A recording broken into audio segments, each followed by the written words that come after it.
Every fake version of Peter in Family Guy, almost all of them are pure evil, except for one good guy. Stick around till the end to find out who it is. Number 1. Robot Peter in Season 3, Episode 11. So it all kicks off when Peter and Lois help her sister deliver a baby. That magical moment makes them think, hey, why not crank out another little Griffin? Hey there, little fella. Welcome to the planet Earth. Coochie-coochie-coochie-coo. Hey, he takes after his Uncle Peter. They rush home to share the big news with the kids, except the one who absolutely hates the idea is Stewie. You're gonna have a baby brother, buddy. Or sister. Oh, a new baby. That's wonderful. He'll call me when Kojak starts. What? See, Stewie's convinced his parents are trying to replace him. He immediately flashes back to poor Bobby from the Brady Bunch getting absorbed into a family lineup like a backup dancer no one asked for. Oliver, did you break this vase? No, the floor did. Oh, he's so cute. Hey, everybody, Bobby, you get back in the garage. Ow! Ow! Terrified of the same fate, Stewie vows he'll stop the baby-making operation by any means necessary. God is my witness. From this day forward, Peter and Lois shall not conceive. That night, he storms into his parents' bedroom, bawling about a nightmare just so he can wedge himself between Peter and Lois. Mommy, Daddy, I had a bad dream. I saw the book. Blast, what the devil is that name again?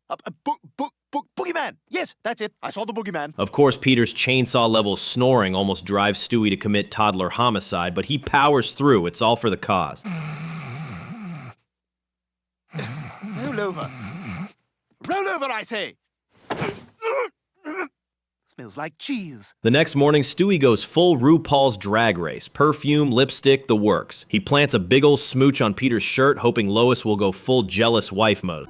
Well, fat man, we'll see if Lois wants to have sexual relations when she finds lipstick on your collar. There we are. And in the mirror, Stewie pauses like, damn, I'd date me. Yes, you're looking for a bad time. That's what you're after. Oh, you're a dirty flirt. You want it bad, and you don't care who you get it from because you have no self-respect, and that gets you off, doesn't it? Oh. But before he can finish flirting with himself, Lois barges in, furious that Peter's shirt looks like it just lost a fight with Sephora. Stewie! Bad boy, that's Mommy's makeup. Oh, and you got it all over your father's favorite shirt. Now go to your room.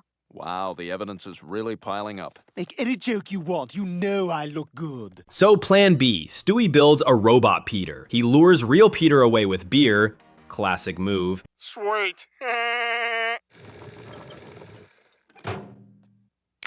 Who's got beer? Drugs him and sends in Robo Pete to refuse Lois in the bedroom. Where'd you go, my little pumpkin eater? To the can, because kissing you made me barf. What? Things go smoothly until Meg and Chris start arguing and Robot Peter tries to break it up, only for Chris to accidentally shove him out into the yard where he completely malfunctions. I want you kids to go downstairs and drink the antifreeze in the garage. I'm gonna chug it all so there's none left for you. Hey, watch it! Peter! What? The wild part, nobody in the family even notices they've been living with a robot. Not even Cleveland, who straight up sees Stewie crawling out of Robot Peter's stomach and bolts like, nope, I did not sign up for this horror movie. Hey, Peter. I see nothing. Long story short, Robot Peter wasn't here to help. He was here for chaos. Number 2, Peter the Terminator in Season 19, Episode 13. So in this special episode, Stewie's absolute hatred for broccoli goes nuclear. His solution? Build a killer robot that looks exactly like Peter, programmed to wipe out Lois.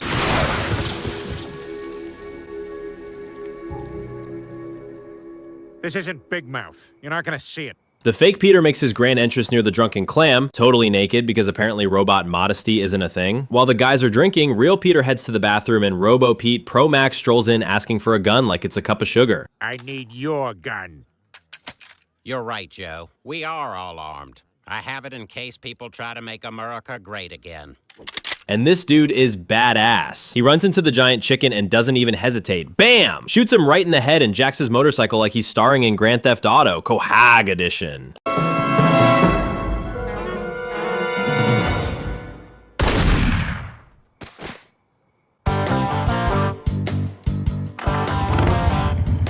Bird. On his way to the Griffin house, he bumps into real Peter. The wild part? Peter isn't even phased. He's like, oh, hey, me. Hey, you're a good-looking guy. Wanna hang out? Affirmative.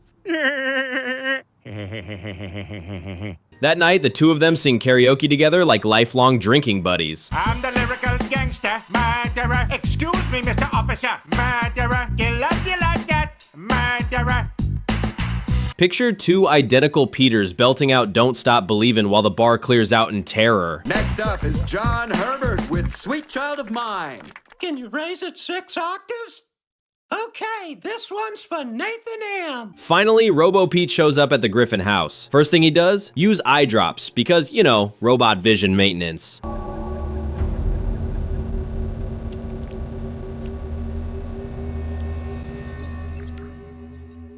Oh my goodness, that's so much better. But surprise twist, he's not there to kill Lois. Nope, his real target is Stewie. Luckily, Brian swoops in to save the diapered mastermind. We now return to a Tilda Swinton movie. Tilda Swinton, huh? You said it. The Terminator then steals Joe's brand new high-tech wheelchair for the chase. Poor Joe gets dumped into a trash can, flailing like an overturned turtle, while everyone else just ignores him. Need a hand? That's okay, I texted Bonnie. Oh, hang on, she just texted me a thumbs down emoji. Yeah, I will take that hand. Quagmire? After an action movie level pursuit, Robo Pete crashes. Da da da da da. Da da da da da. Da da da da da. Da da da da da. Da da da da da. But of course, like every good horror villain, he finds them again. Just as he's about to terminate Stewie, Brian stops him. You're the one who sent the Terminator back to kill me? How could you, you bastard? Turns out, future Brian was the one who built this murder bot in the first place. Okay, shut down. Quit it. Sit. Bad dog. Off the couch. Get off the couch. That's the meanest, worst thing you can say to anyone. They travel to the future and discover their epic rivalry boils down to social media beef. He ruined what could have been a perfect Instagram post with a sarcastic comment. Ugh, I hate that. When they return to the present, future Stewie sends a Lois Terminator to take out Brian, only for Robo Pete to step in and stop her. Oh, yeah? Watch this. Oh, guess I'm back to the old model Terminator. Artists must have got tired of drawing the new one. And that's the last we see of Robo Pete Pro Max. Strong, unbreakable, and somehow hilarious. Just don't forget, he was built for one reason, to take Stewie out. Number 3. Retep, Peter's evil twin in Season 12, Episode 19. This one kicks off at Meg's college fair. Lois and Peter tag along to support her, though Peter's main contribution is being impressed by a school with a Native American mascot so offensive it probably got banned on Twitter years ago. I'm Drunky, the Dakota University mascot. Look how drunk I am. This is important for sports. Lois, meanwhile, is all excited about a university with the extremely unfortunate name Oral Roberts. Oh, and there's Anal Roberts. Yeah, boy, that is a tough, tough place to get into, Lois. That is tough. But once you're in there, you'll be surprised how much you like it. The principal tells them Meg's actually being looked at by several schools. Peter's jaw practically hits the floor because, in his mind, Meg was destined to be one of those denim jacket-wearing townies who hang around dive bars forever. Hey, Jimmy, another water. Call Miller Lite water. Jimmy knows me. He knows that. Come on, hockey team! This one's on me. Merry Christmas, Meg. The good news? Meg lands an interview that weekend at Green Mountain College in Vermont. She's thrilled. Meg, please excuse your mother and I for a moment. We need to work out our schedules.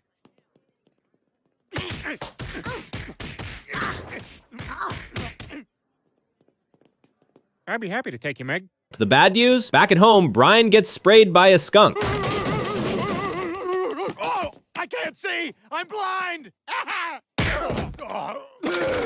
The stench is so bad, Peter and Lois walk in looking like they've just been gassed in World War I. At one point, the smell even scares off the cockroaches. Oh my God! Brian got sprayed by a skunk! No, not against the wall. You're gonna scare off the cockroaches. Unfortunately, since 70% of the Griffin house's structural integrity apparently is cockroaches, the place starts collapsing like a Jenga tower. Peter Peter, please tell me this is covered by our insurance. Sorry, Lois. It doesn't cover acts of dog.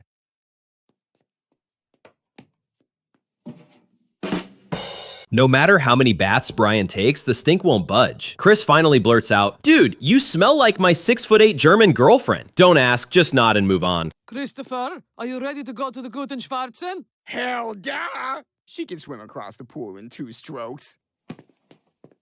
Cut to Peter driving Meg to her interview. Meg sticks her hand out the car window, pretending she's flying. Oh, I think we're getting closer.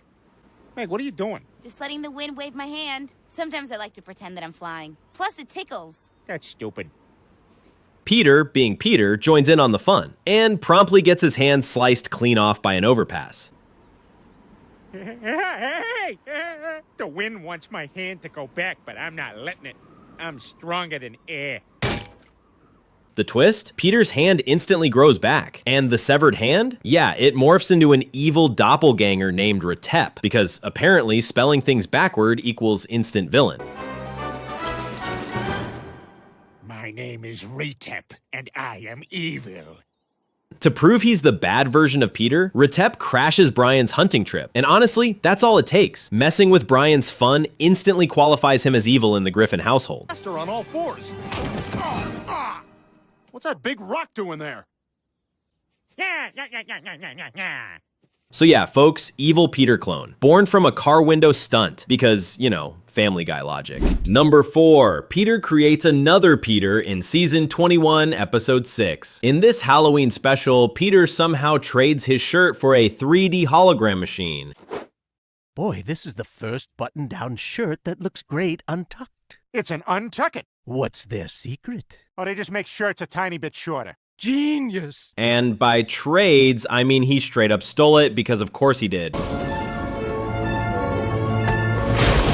Back at home, he whips up a brand new Peter clone. This one way better than the original. Hardworking, polite, and actually listens. Come upstairs, Peter.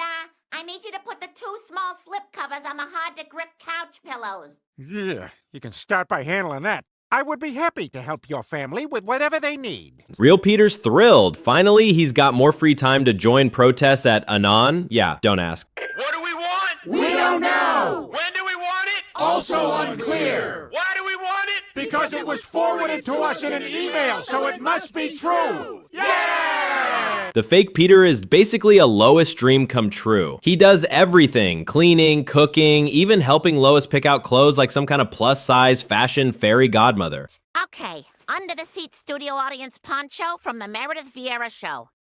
Maybe it's time to say goodbye to Miss Vieira. So naturally, Real Peter gives him a to-do list, which includes some truly weird chores because Peter. Teach Stewie what sound the cow makes. It's moo. Quack is duck. Get opiates from John. Yeah, I'll give you John's number. Tell him it's Peter calling for opiates from John. He'll know what you mean. Got it. Meanwhile, Real Peter spends the entire day drinking with the guys. He gets blackout drunk and somehow teleports home, no explanation given because Family Guy. Can we give you a ride? No, it's okay. I'll just black out and never know how I got home. Works every time. And it's good for the environment, maybe. Looking through the window, he sees fake Peter happily celebrating Halloween with the family. Stewie's first pony ride ended after he blew out his diaper all over the horse's back. Stewie pooped on a horse. Whoa, Pop, where's my razzle-dazzle? At first, Peter's like, wow, this rules, until he sees fake Peter kissing Lois. What the hell? No one kisses my wife except begrudgingly me. That flips his jealous switch faster than Cleveland running from Robo Pete. Peter storms in declaring, from now on, I'm in charge. Give me that. You're not the only one who can do things for this family. Can you pick that up? Listen, I appreciate you covering for me, but I can take it from here. They head to the basement to settle this like men. That's when fake Peter drops the act and reveals he's been planning to steal Peter's entire family. Also, going forward, I'd appreciate a bit more warning before having to narrate. Even just a few minutes to finish whatever it is I'm doing. He knocks Real Peter out and ties him up like a bargain bin horror movie villain. Sir, you're supposed to buy something if you want to use the restroom. Well, what's the cheapest thing you got? Probably a near-the-register cookie. Well, put me down for one of those. Lois starts noticing weird behavior, like fake Peter actually listening when she talks and realizes, yep, this ain't my idiot husband. Peter, I need to go downstairs. I left a lame excuse on the stove. Okay, but be careful. I just mopped the kitchen floor. I love you! She tries to escape with the kids, except poor Meg, of course, who gets left behind. Classic Griffin move. Meg, can you drag the trash to the curb tomorrow before 9? We won't be here. But it's too late. Fake Peter takes control of the family. Desperate, real Peter saws off his own hand to break free. Apparently that's his go-to move now, and shows up just in time to save the day. I found a hacksaw and sawed through my hands. Why didn't you saw through the ropes? Hacksaw hindsight is 20/20, Lois. The important thing is I stitched my hands back on with Twizzlers. A battle ensues, and because of fat guy law, they pause midway through to eat pudding. It turned into a pudding break. Wait! I didn't get to lick the lid!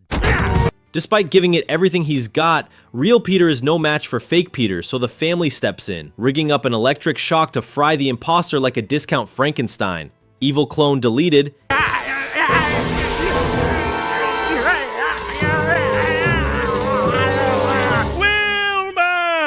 Number 5. James Woods' Fake Peter in Season 6, Episode 9. This gem starts when Peter realizes his wallet's gone missing, right after buying a copy of Garden State. Problem? He didn't have the money to pay for it.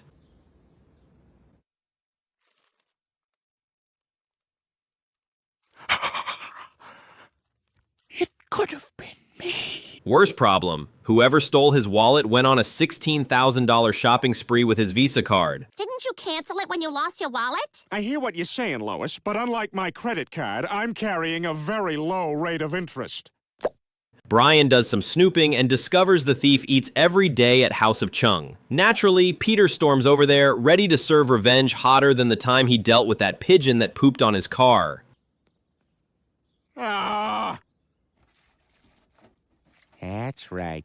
Get it nice and clean. And who's the culprit? None other than James Woods. Turns out Woods is still salty about that time Peter humiliated him. What did you ever do to me, What did you ever do to James Woods? Well, I locked you in a wooden crate and forgot to put an air hole in it. Forgot to put an air hole in it. So now he's back for revenge. His master plan? Steal Peter's identity. Literally. Woods shows up at the Griffin house, waits for Peter to get home, then calls Joe, claiming Peter trespassed on his property. This house belongs to Peter Griffin, and that's me.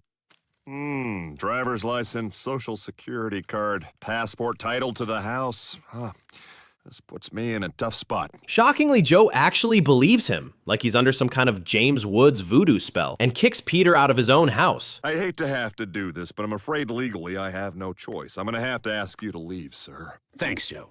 Clam later, we'll hoist a few? Sure, Peter. Joe! To add insult to injury, Woods strips Peter of his clothes before sending him packing. That's right, Peter loses his wallet, his home, and even his pants. And so, fake Peter is born. You heard him, fella. Take him off.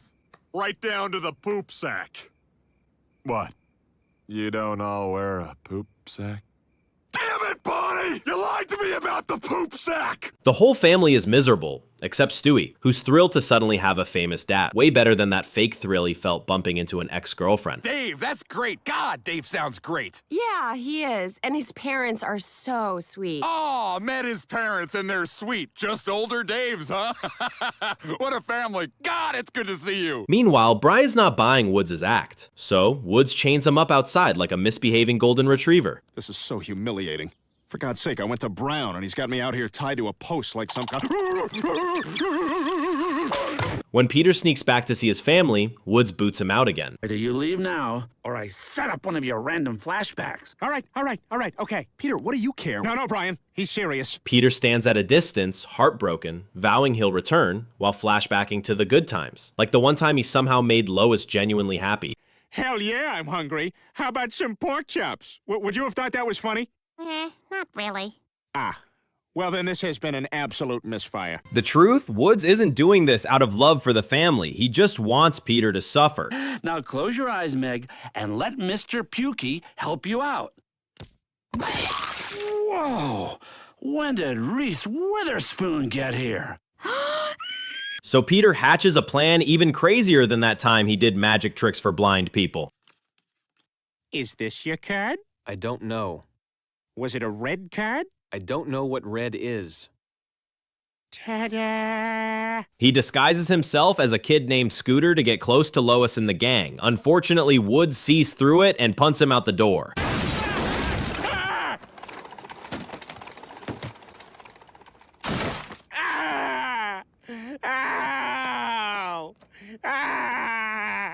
Finally, Peter decides to beat Woods at his own game. He disguises himself as James Woods and goes on live TV to completely trash Woods' reputation. What are you here to promote, James? Well, Dave, I have a hilarious new movie coming out on HBO next month. It's all about 9/11. The movie's called September 11th, 2000 Fun. No! With the con exposed, Peter and Brian lure Woods into a wooden crate with candy. Yep, the old trick still works, and lock him away for good. Ooh, a piece of candy. Ooh, a piece of candy. Ooh, a piece of candy. Ooh, a piece of candy. Okay, Brian, next time let's remember this right away because he's done this twice. And just like that, the evil fake Peter is gone, hopefully forever. So what happened to James Woods? Oh, he's being examined by top men. Who? Top men. Number 6. Realistic Puppet Peter in Season 16, Episode 15. This is the only fake Peter ever created for a good reason. Yeah, shocking, I know. It all starts when Jerome's mom has a stroke, forcing him to shut down the drunken clam for a month so he can be with her. I love her so much. Look at her. So beautiful. And there's no one to take care of her. So unfortunately, I'll be gone for a while. I gotta close this place for a month. Jerome doesn't want the place to go dark, but he can't find anyone to run it. Naturally, Peter volunteers, because nothing says responsible bar management like Peter Griffin. You kidding? Running a bar is my dream. Well, that and waking up a rooster.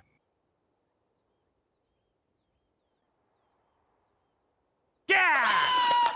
Enjoy the rest of your Saturday. The first day goes surprisingly well, except Joe somehow turns into a master bartender overnight. Could I get a Moscow Mule? Rum and Coke for my comrade. I'll have a whiskey Rum, sour. Coke, coming right up. Could I get a rum and Coke? A Pepsi okay? Business booms. Quagmire even sets up a mini game show at the bar. Unfortunately, it flops once everyone starts Googling the answers under the table. I see phones. All right, you know what? That's it. Trivia night over. 3 cotton picking weeks and no one's gotten a single answer wrong. Everyone's like, hey, settle down. We're not using our phones. I see you using your damn phones. Still, Quagmire tries to keep it together, mainly because free drinks are on the line. Just give me my shift drink. Technically, you gotta finish the game before you get your drink.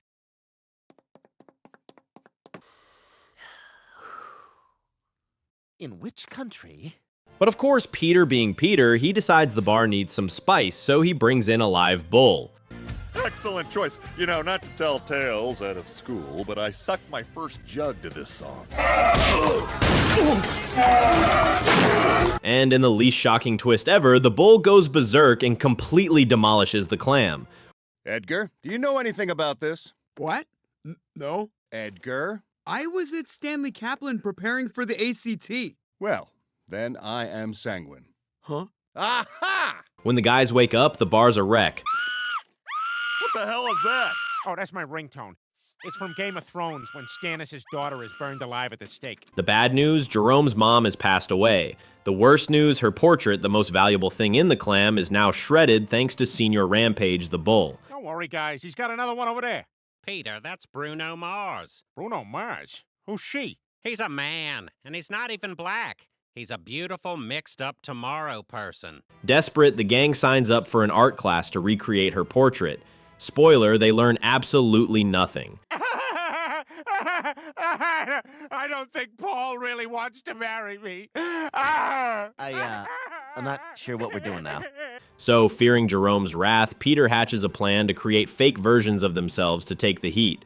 Everyone bails out safely except Peter, who leaves his real self in the bar like an absolute moron. Wow, it's working. Good plan, Peter. Thanks, guys. Oh no, I left the real me in there. He's falling for it, guys. He thinks I'm me. And so the realistic puppet Peter is born, the one fake Peter who was actually supposed to protect him. But it fails because, let's be honest, Peter's an idiot. Hello, others. I am the father. Where is the mother, and what kind of sex does she like to have?